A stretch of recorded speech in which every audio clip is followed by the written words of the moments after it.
wives' tale. Now that we have the weaponry we have, let's think again. The caption goes, he also had a magic spear, which he had no need to wield himself, for it was alive and thirsted for blood. When battle was near, it was drawn out, then it roared and struggled against its thongs. Fire flashed from it, it tore through and through the ranks of the enemy, never tiring of slaying. There it is, 5,000 years BC. Heat-seeking missile. Doesn't need to be even held. And in fact, I've read accounts where Lou has to, and it has to be like, there's about 9 bodyguard guys that have to like move this thing around, and he's warning them, for God's sake, be careful, put it back in its spot. There's even descriptions that if you go near it, they had to put all sorts of things over it, because it would freak them out. It would destroy their hair, and their fingernails would fall out. Same thing we hear about King David in the Ark. Remember where same thing we have Moses going onto the mountain, coming back all bleached white. Same thing we have all over the world about the dangerous weaponry. There's a whole story in that alone. So from Celtic Ireland to the Mahabharata to the Popol Vuh, you've got accounts of this incredible stuff. You can't, I mean, obviously we're talking about the day and age where this just wouldn't have come out of thin air, so to speak. It was it had to have been introduced. And remember, that's why I read you that particular caption. Can't we see clearly how even 100 years ago that would have meant nothing to us? About the whole idea of it moving in its own free will. What would we have said about that? We would have said, oh, that's magic. It's a magical story. Something moving in its own free will. That would have been put down to magic. Well, my work is very much based on, and why I focus so much on the Celtic stuff, is that because now is finally the time to dig all of this stuff out. They talk about the cauldron of life. Ask anyone who studied Celtic mythology for like 5 minutes. We'll open a coffee table book on it, and there you will see the cauldron of life. What does the legend say? That the dead or dying heroes will be put inside the cauldron, and they'll come out alive. That's what the legends are saying. Well, it makes no sense until you think, wait a minute, could that be some primitive, cryogenic chamber or ozone chamber? We see it in The Day the Earth Stood Still, a famous movie where the guy is dead. He really is dying, but what does he say? They restore him temporarily to a semblance of life. What was science fiction, the Celts were talking about it thousands of years ago. And remember, I'm only touching on this. When you get into these tribes in general and talk about it's hard to cover just the scope of what we're talking about, but to get to the point where we're talking about how technology somehow came about, we really had to talk about it in terms of your research and what you put together. We had to bring everybody up to this point to understand the context of this. Right. Context is extremely important because, you see, a lot of people, and this is one of the reasons why we haven't really been sold on a lot of this, because anybody can just jump in at one particular area anecdotally and blow this thing up and go, here you go. And then, of course, we're right not to believe it. In my work, I don't know, maybe it's because of my British background, beginning, middle, and end is very important in this. You have to present the background, because doing this anecdotally just will not work, and I actually refuse to do it. It's not something that is just anecdotal like that. This is very, very serious alternative history. My question at this point is, okay, so we've got these descriptions of, horrific events that have been chronicled cross-culturally. There's no argument there. People want proof. It's there. It's in the pudding, as they say. Well, yeah, proof is in the pudding. But these weapons, this horrible thing happened to the planet. But what happened to these weapons? Or why did all of a sudden we're talking about these tremendous magical powers, and then for years or thousands of years we don't have it, and then all of a sudden, almost instantaneously, overnight, it seems that here in the 20th century, all of a sudden technology just boom explodes and accelerates at just a colossal rate. Well, you're talking about something that has puzzled me from the outset when I started to read this. This was on my mind. What we're really talking about is, where did it all go? Yeah. So if we're right here and this happened and these kinds of things happen, why do we not have it now? This is what makes my work completely different than every other writer, by the way. For those who are really paying attention to what we're saying, this particular thing you've just said is the difference between Michael Tsarion's work and everybody else. Nobody can account for that. It's very simple. We've already accounted for it, really. The pole shift. The pole shift was not foreseen. The sinking of the continents meant that with it went all of Atlantis, all the citadels, all the spacecrafts, a great deal of the technological hardware. I mean, you've seen Superman in the movie going up north, and there's a lot of ancient Celtic symbolism in this about going north to Hyperborea. What does he do? He goes into the underground chamber where all his crystal, computers are. That was all destroyed. All this kind of technology a great deal of it was destroyed, leaving only a very little left. And I always liken it to the American gunfighter of your frontier days. You know, he takes his gun away from him, he feels what they call naked. I mean, you can have it all up here in the head, but if you don't have your weaponry and your technology, what are you going to do? These individuals were raped of their own technology by their own ferocity, and the Book of Enoch and these things even mention that. Now, here's a very interesting quote. Earlier on, we talked about did the experts believe in this? There's a particular anecdote that involves Oppenheimer. He was the theoretical physicist, remember, and supervising scientist of the Manhattan Project.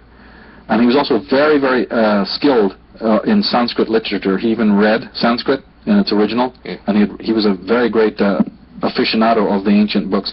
Well, while he was giving a lecture at Rochester University, and I actually met, I think I heard from, by email, the guy who actually asked him this question, so I'm actually in contact with the guy who asked this question. He's a person who's read my book and has been in contact with me. This person got up and asked Dr. or Professor Oppenheimer a very interesting question. He says, was the bomb that you exploded at Alamogordo during the Manhattan Project the first one to be detonated? That's kind of a weird question in the first place, but his answer is even more bizarre. Oppenheimer goes, well, yes, in modern times, of course. Well, do they know something we don't know, you know? And the same thing goes with Professor Hermann Oberth, who's literally, after he was brought to America, the father of space travel theoretics, was very much talking about people from other worlds. Remember we talked about the destruction of the second sun? Another one of the interesting things that you need people to look into is etymology. Why a sun, the word sun, comes from the word sol, S-O-L. Sol is the word root of solitary, solo, right, soliloquy, and so on. Sol, which is the name of our sun, means the alone one, the solitary one, implying that at one point it wasn't solitary. Luna, which is the name of our moon, means aluna, alone. That's where the word comes from. The word alone comes from luna. The ancients, after watching the destruction of the second sun, now began to habitually refer to sun and moon as the alone ones. They're missing their cousin. The word that we use for these cataclysms still exists. Disaster means, you know, when we talk about something terrible happening, we say it's a bloody disaster. Dis means to be without. Aster is a star, the destruction of a star. Catastrophe means the same thing. Astrophe meant astra, the star, and kata means to break down. So the breaking down of a star.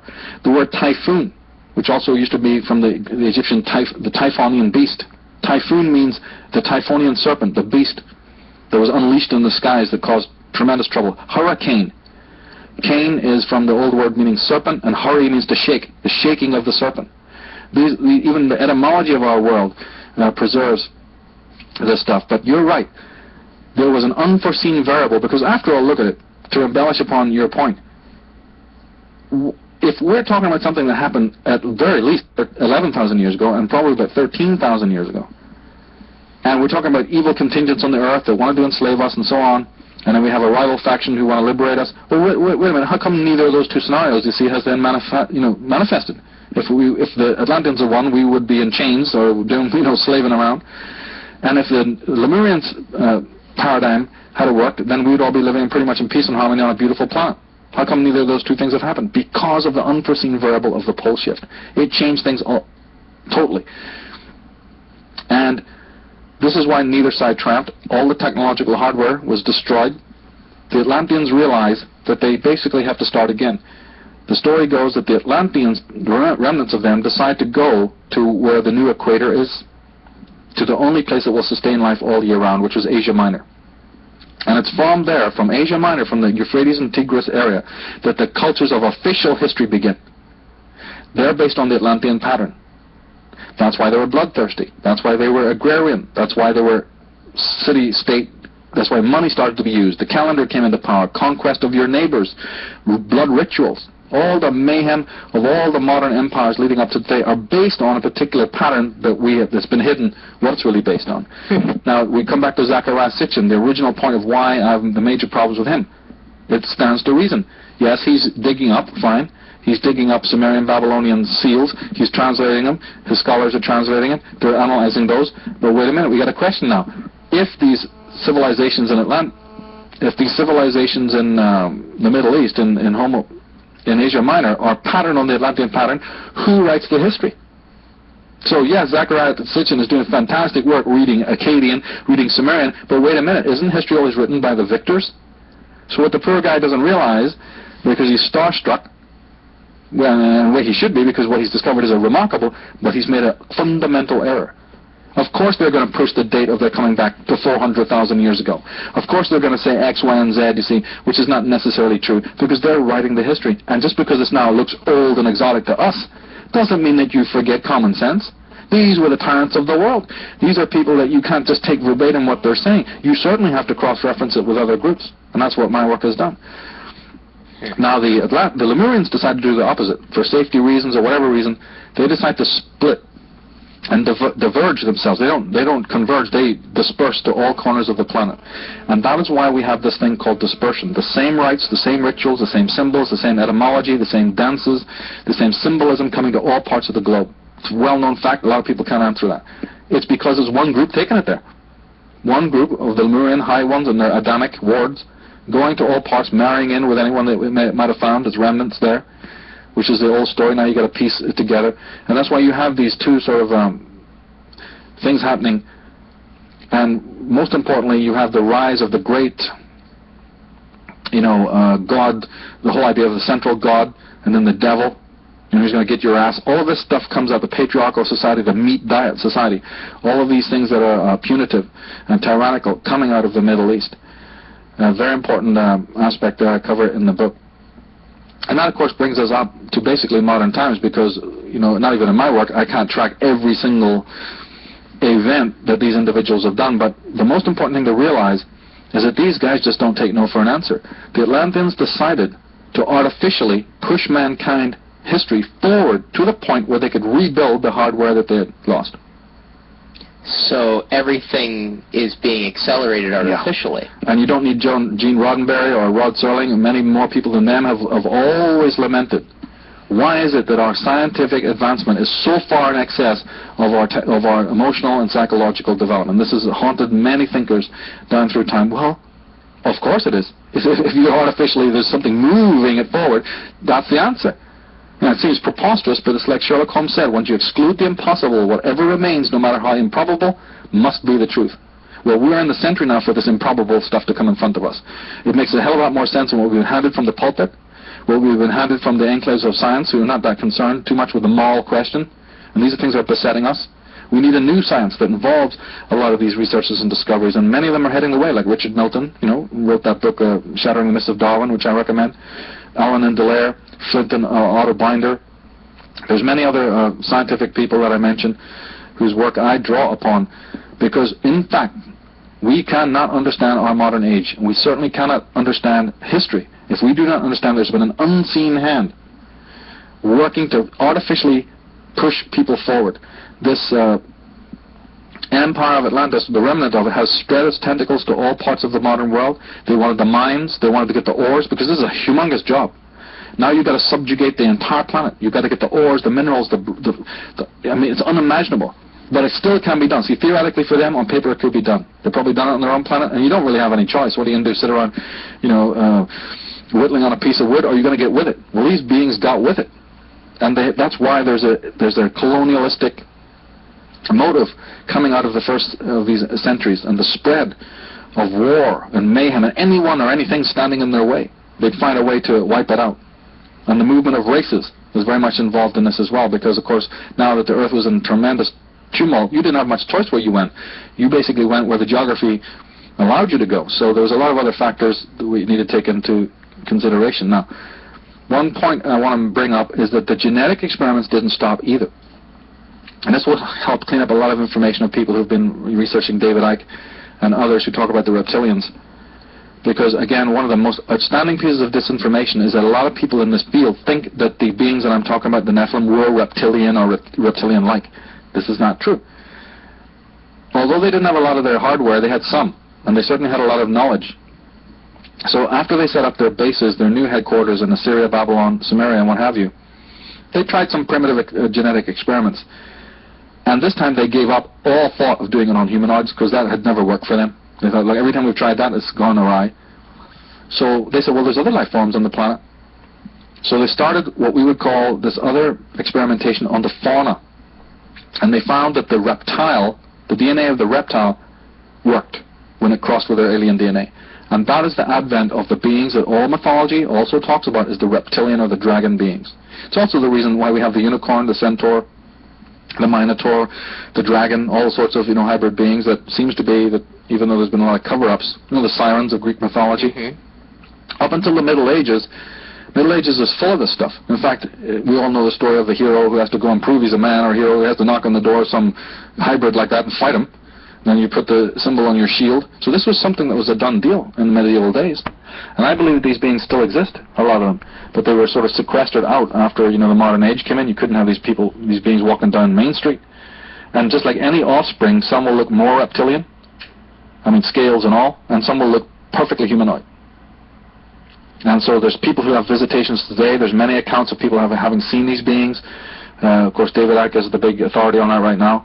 And I'd just like to clear up a little bit of his disinformation. They don't come from another planet. They were made here on Earth by beings that once were from other planets.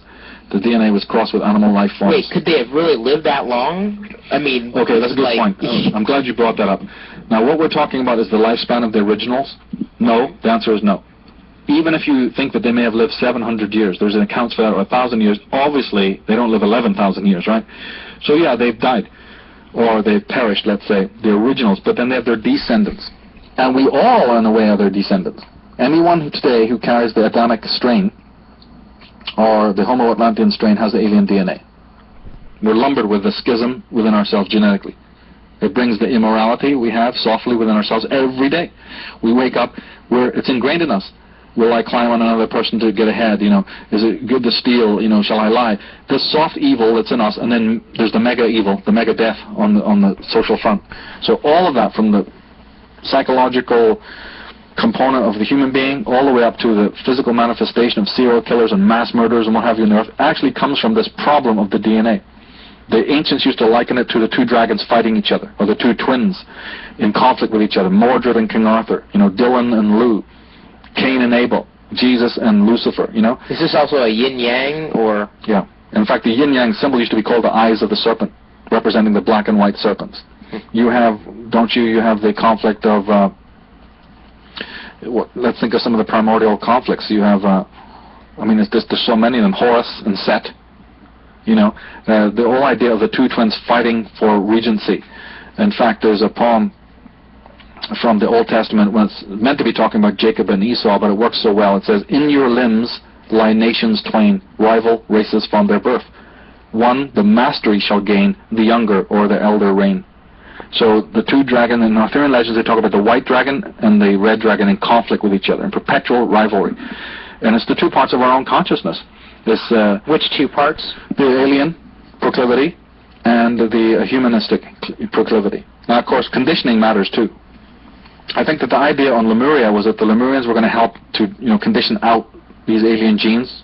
They may have even done that with interference on the genetic level, or they may have just done it by conditioning over time to get that out. And some of us are like that. Some people in the world, the Mozarts, Beethovens, Salvador Dali's, whatever, they have that more humanistic side. They're so connected to the universal matrix, so tuned in. And then you get the other side, which is, it's the whole Star Trek, double-sided guy, right? We are these schizoid beings, and because we're schizoid beings, we create a schizogenic society. And we're all laboring under this problem right now, and many people have questioned, what we can really do about it. But there's a historical component to this as well, and that is that we have our history being artificially moved forward. Now, we have a very interesting book called the Emerald Tablets of Hermes, which is another one of the ancient scripts that was, I think, translated by the Medicis. Could be wrong there, but certainly it came into the West by way of the Romans. And one of the captions in that book says that, "Speak I of the ancient Atlantis, speak of the days of the kingdom of shadows, speak of the coming of the children of shadows. Out of the great deep they were called by the wisdom of the earth man. In the form of man they moved amongst us, but only to sight were they as men. Serpent-headed, when the glamour was lifted, crept they into councils, taking form that were like unto men, slaying by their arts the chiefs of the kingdoms, taking their form and ruling over man, to destroy man and rule in his place." So the ancient books are talking about deep magic. They're talking about weaponry. They're talking about psychic. All right, we're out But mainstream media won't tell you. Are you frustrated with your elected politicians?